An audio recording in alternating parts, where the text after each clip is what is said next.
मेरी माँ उस दिन से नहीं सोई अभी, जब से मैंने कहा कि मुझे डर लगता है। Happy Mother's Day to all. मेरी माँ मेरी जन्नत।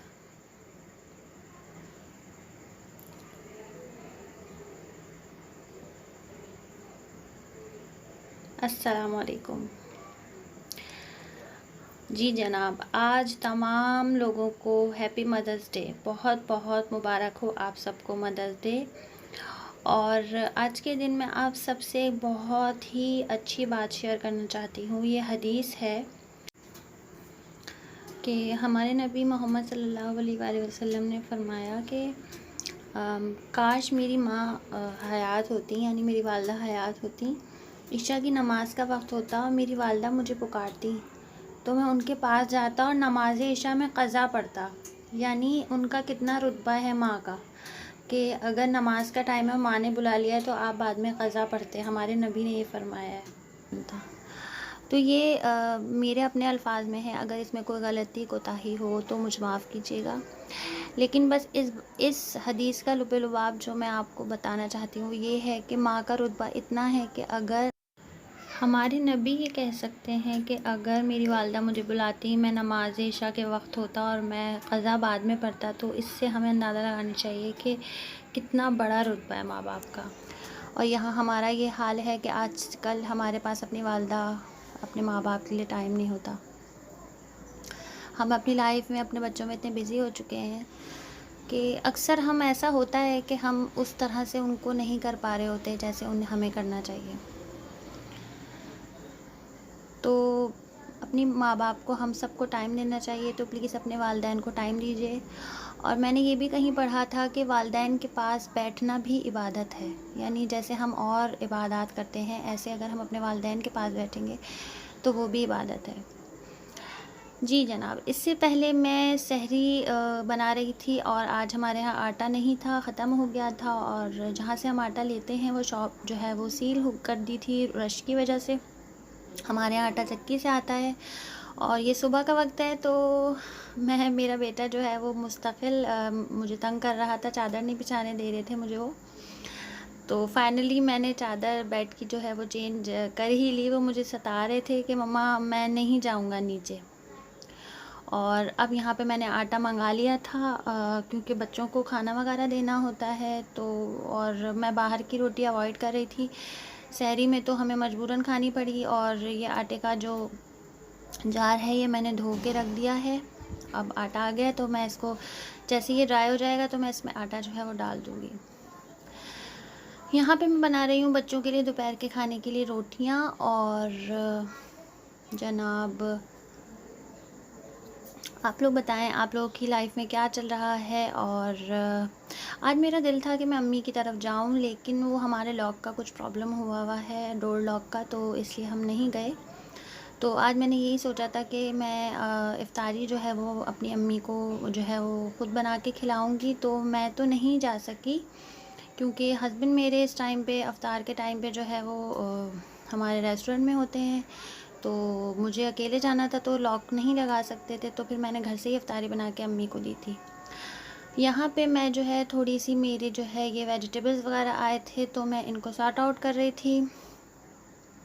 और ये देखिए पुदीना कितना ख़राब आ रहा है आजकल, मतलब। और मेरे हस्बैंड तो हैं भी बहुत सीधे ना, जो उन्हें दे देते हैं वो ले लेते हैं।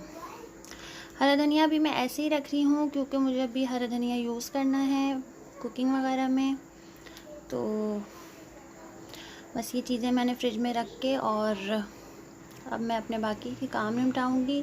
आज मैं खाने में बना रही हूँ तुरैया, और क्योंकि बहुत ज़्यादा जंक फूड भी खाना थोड़ा सा, वैसे ही आजकल इफ्तारी में कुछ ना कुछ फ्राई आइटम हम लोग खाते हैं, तो मैं कोशिश करती हूँ कि थोड़ा वेजिटेबल्स जो है वो उन पे जो है उनको जो है यूज़ में लिया जाए। और वैसे भी मेरी अम्मी बहुत सादा तबीयत की हैं और शायद जब एज हो जाती है तो थोड़ा सा जंक फूड्स वगैरह से वैसे भी जो है बड़ों को, बुज़ुर्गों को पसंद नहीं होता। तो मेरी अम्मी जो है वो बहुत लाइट खाना, वेजिटेबल्स और इस तरह की चीज़ें पसंद करती हैं। और इफ्तारी में भी वो फ्राई आइटम जो है वो नहीं खाती हैं, उन्हें ज़्यादा पसंद नहीं है, एक आध बस वो चख लेती हैं। और थोड़ा सा मेरी अम्मी जो हैं वो आप ये समझ लें हमारी फैमिली की फ़ातिमा जिन्ना हैं। उन्होंने अपनी लाइफ में बहुत स्ट्रगल की है और बहुत मेहनत से हम सबको बड़ा किया और बहुत मेहनत की है। वो एक आम माँ नहीं है जो घर में रह के बच्चे पालती हैं, वो एक बहुत अलग, आप फ़ातिमा जिन्ना से समझ लें बहुत स्ट्रगलिंग मदर थी वो। तो अल्हम्दुलिल्लाह वो अपनी स्ट्रगल में कामयाब हुई और आज माशाल्लाह माशाल्लाह से मेरे तीनों भाई जो हैं वो इंजीनियर्स हैं। अम्मी की तमाम बेटियां जो है वो किसी ने बीएससी, किसी ने एमए, किसी ने एमएससी करके इस तरह से, और अपने अपने घरों में सब शादीशुदा हैं। तो अब वो कामयाब हो गए अपनी जो उनकी मेहनत थी उसमें। यहाँ मैं बना रही हूँ चने की दाल, जैसे हम चना चाट बनाते हैं ऐसे चने की दाल की चाट बनाते हैं। इसके लिए मैंने लिया है 3-4 हरी मिर्चें ली थी, एक दरमियाने साइज़ का टमाटर, एक दरमियाने साइज़ की मैंने ली थी प्याज, 2 कप मेरे पास चने की दाल थी और आधा कप हरा धनिया था और 2 से ढाई चमचे जो है वो मैंने चाट मसाला लिया था।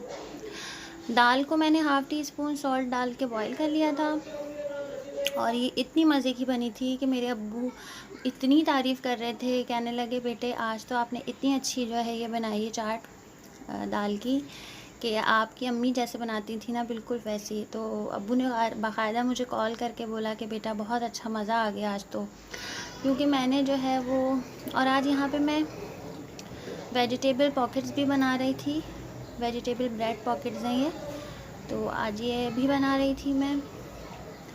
तो अफ्तारी में मैं जूसेस वगैरह आजकल बिल्कुल भी यूज़ नहीं कर रही हूँ, मैं सिर्फ़ और सिर्फ जो है वो लस्सी बना रही हूँ, कच्ची लस्सी जिसे कहते हैं। और मैंने टीवी पे और नेट वगैरह पे काफ़ी सुना है ये कि आजकल हमें लस्सी पीनी चाहिए। तो आप लोग भी कोशिश कीजिए लस्सी पीजिए। अम्मी वगैरह को अफ्तारी देने के पास टाइम बहुत कम था तो जल्दी जल्दी बस मैंने जो है वो जैसे भी हुआ सब चीज़ें धर धर करके रख दी, क्विक बस। और अगर मेरी वीडियो अच्छी लगी है तो please like share and subscribe my channel. अपनी वालदा को टाइम दीजिए और मुझे दुआ में याद रखिए। अल्लाह हाफ़िज़।